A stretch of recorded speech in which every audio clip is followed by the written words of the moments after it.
Rashid Wyatt says the city has to hear from neighbors who live here. The information used to create a better response next time, he says it can't all come from just the city. Just last week, the full Common Council referred the 2022 blizzard report to the Community Development Committee, which met this afternoon.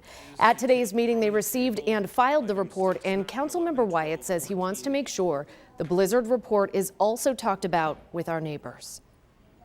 I don't want them to be second or on the sideline. I want them to be a part of this conversation and what they saw, because I think sometimes we limit what they say or their impact in our decision making.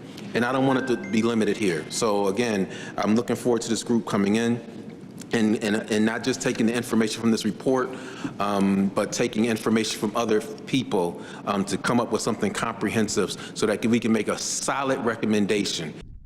The group that Councilmember Wyatt is referring to is the group from NYU's Robert F. Wagner Graduate School of Public Service. It's studying the blizzard and the response. They also talked about warming shelters today, saying they want to have generators so they don't lose power, and they want them to be more accessible for people in every neighborhood in Buffalo. Kelly Dudzik, Channel 2 News.